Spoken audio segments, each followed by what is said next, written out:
it over the top. Just $5. There it is.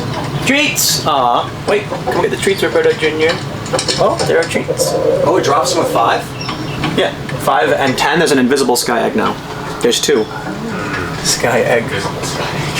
Oh, get the treats. Do Catholics take the New Testament literally? Yes. Why would not the Old Testament? Here. That's a good question, because the New Testament is written more as an account of Christ's life, and I think there are parts of the Old Testament that are debatably written as stories, but again, there are many Catholics who do believe that the Old Testament is literal as well. Yeah. No, they're more. I think they're mostly like parables, right? They probably are metaphors for greater human suffering. You know, I like Job. I think we've talked about Job Job's before. a very good character. Job. Well, and Job is very important because I think historically it was generally perceived by people that if someone was suffering hardship, it was because God didn't like them. Right. And what the story of Job helped illuminate for a lot of people is that that's not necessarily the case. Right. Yeah, he's testing the individual. Exactly. Yeah. It can actually be that God loves you very much, and that's why he's sending you suffering. Right. But that's what people will say, like when they're suffering, that means like they might say there is no God because of that. Exactly. You know? And they point to that as being like, well, why would he create cancer then? So like, what do you say when someone says that? It's a good question. No, so the problem of evil is a very difficult one to explain on an emotional level, because I can give you the logical answers, and there are logical answers, but of course, to someone who's suffering with cancer, or for whom a loved one is suffering with cancer, it's not something you can just explain to them with logic and have them really internalize or accept. They might also use those stories as a way to help them get to that end that they're going to meet. Exactly, and so I would say the answer We got a portion for you to sign. so I can let the vlog know the secret of the universe here. Before we is basically show all the viewers at home this beautiful portrait of Michael that we got. Jessica. That's a really good one.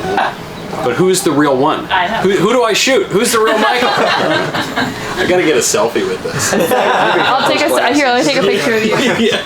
Oh, someone encouraged me to get you to do Rand Paul's voice on a Freedom Tunes commercial. Wait, I do Rand Paul. Should we have a Rand Paul? Let's do it. Rand Paul. reasons that they're doing this. You look exactly like her. Oh my gosh. Beautiful. I try when I do my Rand Paul. I try to. You do have to sign that. Oh yes. As Rachel Maddow? It's actually No. Well, it's good. Knowles, we were just discussing the problem of evil. It's good we have another resident Catholic. Oh, good. Here, so you can jump into this. Oh, happily. The easiest question that we have to answer. I assumed it would be 3 hours of theodicy. Yes. But basically, if you believe that God is all good, all loving, and desires ultimately the salvation of all men, though we And now make you can our actually choices, pull the sheet out from behind it. That's better. Is this not working anymore? There's 3 Rachel Maddows. Which is wow. This is Which one's the real Rachel? I know. who drew this? Jessica, our graphic designer. Yeah. That's she's very awesome. impressive. So good. I mean, right? this is impressive too. I love both of them. But this one, I love both of so them. you can really tell because I'm a person of color. I know, it's a great story. Very smart. The EOC icon. What's Knowles? Are you Italian? Yeah. Oh yeah. Sicilian. Sicilian, which is half African. Yeah. The So they Moors. say. It's mostly a African. African American, you know? Can someone grab me one of those So lemonades from the have we drawer? resolved the problem of evil yet? No, we're still discussing it. Basically, From the freezer? and you can jump onto In the this, fridge, too. in the left drawer. I was explaining for the vlog. Ultimately, we all have the opportunity, and God gives us all the graces to be in heaven for all of eternity. And so if you use your suffering to get to heaven, then it matters not in the next life, basically. If you have eternal bliss, then the sufferings that you went through in this life that were in aid in being able to receive that gift aren't quite the same problem they are if you're looking at it, or as they would be if you're looking at it from the confines of this life is all there is, we're just going to suffer, we're just going to die, there's nothing. That's the problem, because everyone's living for short-term benefit, and like you're thinking of eternal bliss, and that's so detached from reality right now. People thinking tomorrow only, right? So why would the suffering is only for today? That'll There is the Easter antiphon that people sing, which is "Oh happy fault." Happy fault. It was just kind of we almost got into this with Libby Evans and Matt Walsh. But so I'm sorry. Continue on that. So the line is "Oh happy fault that won for us so great, so glorious a Redeemer." The idea that the fall of man and this great sin actually could be a cause of joy, because when you're confronting the problem of evil, you have this problem of are we living in the greatest possible world? Right? You would expect if God is all good and all powerful, He would create the greatest possible world. But you look around and you say, well, this isn't the greatest possible world. Is it? You know, we've got a world where chickens interrupt me. Right now. Sounds like paradise.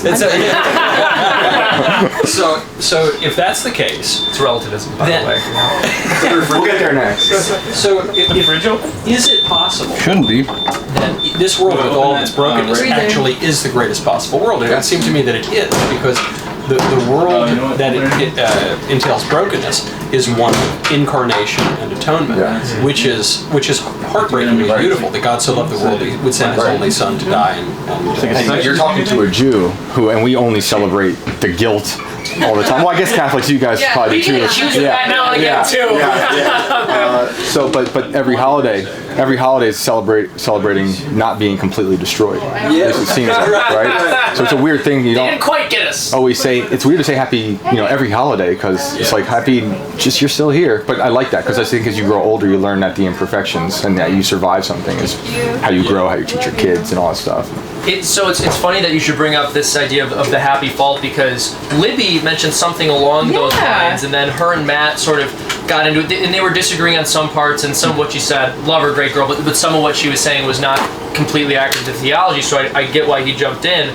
But my first thought was, without wanting to interrupt, this is what we say at the Easter Vigil to some extent, like, oh, happy fault. Yeah. This idea that even though sin is horrible and, original sin begat the other sins, the fact that God was able to take that horrific mistake and turn it into something, bring good out of it is really a profoundly beautiful thing. I was just rereading the other day in my, I'm finally doing Bible in a year, which usually good is, for you, Mike Schmitz. Father Mike Schmitz. Yeah. And so usually that's Bible in 4 years, I've read Genesis about 1,000 times. And, but I was just rereading the death of Lazarus.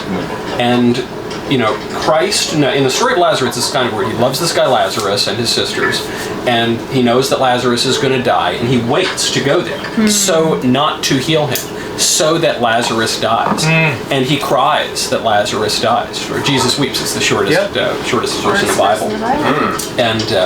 And he weeps, and then he says at the tomb, the body stinks, is the line also. He's been in the tomb for 4 days. He's rotted and he stinks. And Jesus says, he walks up and he says, Lazarus, rise.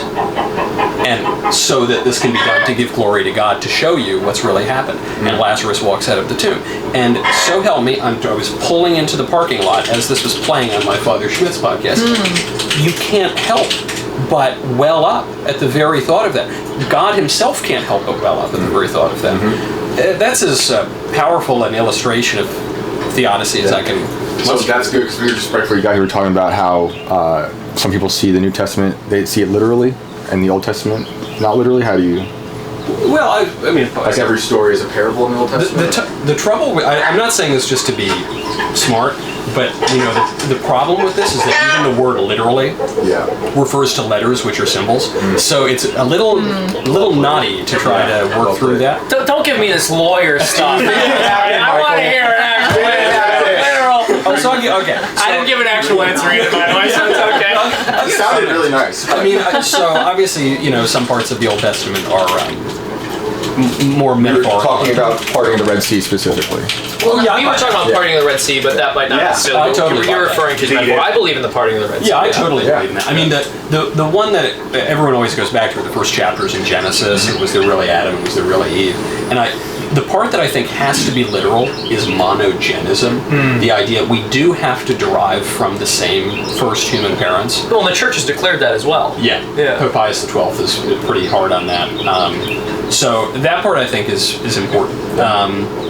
But the language of so much surrounding that is metaphorical. That I don't know. The fact that the Old Testament contains every genre would suggest to me that it contains every genre. Right. Yeah, I don't think it matters. interesting. I don't think the answer matters, but that's the thing. If I get into an argument with people about this, they always go to like did it literally happen? And you need to know if it literally happened. And like they'll be like in Genesis, for instance, like did Adam live 800 years or something, right? Like so. I don't think that matters really. I don't think I need to know the answer for it to mean anything. Right. Yeah. Sometimes people say, well, do you believe in evolution? Which is, I don't even know what they're talking about, right? I mean, what school of evolution do we mean? To what degree are we talking about? Natural selection, theistic evolution. Yeah. I mean, what is any?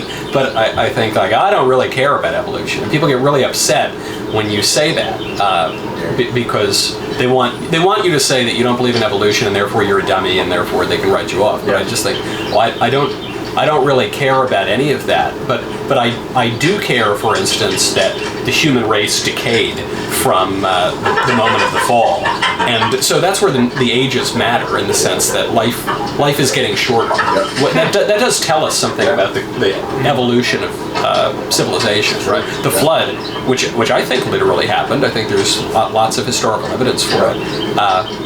But regardless, it does tell us something about the history of civilization, right? Sure. Yeah, well, I think another mistake that people make, and you see this from a lot of anti-theists, is they'll see a particular part of the Bible and see that something that's difficult for them to accept has happened, and they won't really be able to frame it within the historic context. So we were just talking about Job earlier, and one thing I mentioned is part of why that's such a beautiful story is because it helps people to understand that just because bad things are happening to you doesn't mean that God doesn't love you, and it doesn't mean you're a bad person. A lot of people have read that and come away going, what a horrible story, bad things happen to this guy. And they almost come away from it with this attitude that they've noticed something that you haven't by taking like the most shallow interpretation that they could from it. Right. And there's no, because of Bible in a Year, I was just going through Job, and the fact that it doesn't end with this nice, clean little ending, the fact that it just mimics life. Yeah, that's how you know it's real, right? The greatest growth I've ever known is out of suffering. Yeah. All the most horrible things that happened to me in the moment, you couldn't get out of it, I have become better out of it, eventually. Whether it's testing my children in the NICU or losing a grandfather, something like that. Yeah, and so I think this is something that people will see either, most clearly and passionately or profoundly when they observe their own children. As someone who doesn't have kids, I think just seeing nieces and nephews and younger cousins, when they're children and they're told no, they suffer greatly and they cry, and you're not happy that the kid's suffering, but you recognize that there's this part of them that's dying that needs to die because they can't remain that self-centered. And even though you don't want suffering for them, that suffering is necessary for them to become fully functioning adults. And if they never underwent that suffering, they'd grow up as just unbelievably impossible human beings to deal with who didn't have fulfilling lives. On a smaller scale, which you're talking about eternal bliss. You're learning with God to be better for the great beyond, but then you're teaching your kids to be as best they can for this physical and this vessel we're in now. Wait a minute. Who's this? Someone just told us Michael here shortly. You said the real Michael. What do you mean by that? It's Rachel Maddow. Hello, Jack.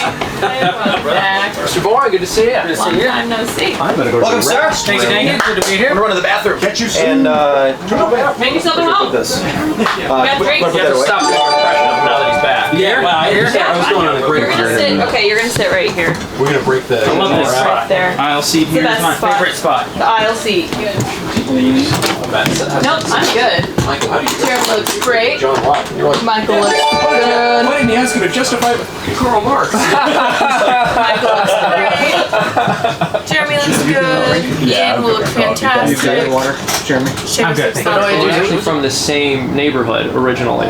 Really? On the side, yeah, same part of the south side. My family moved out when I was pretty little, but it was like 2 or 3 blocks from him. That's so weird. Yeah. Isn't that the baddest part of town? So the part of the south side that we were on is not the worst. Definitely not the worst. I It's always a little thought bit about nicer. but- Michelle Obama actually said one time as First Lady that she said Barack and I are bringing South Side Chicago values to the White House. Oh, that's And I great. thought, that's the baddest part of town. Look, we had enough trouble when we brought him out to the suburbs. People were not happy. He's gonna bring him to the White House. The only thing I know about the South Side of Chicago. Brutal. We're bringing carjacking.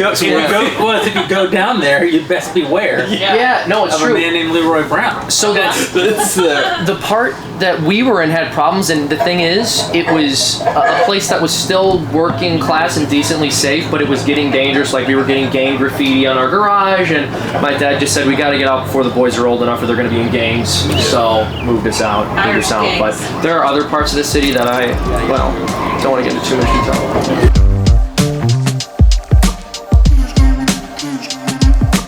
You too. Have fun out here. Oh, it's so nice out here. It is. Have fun in there.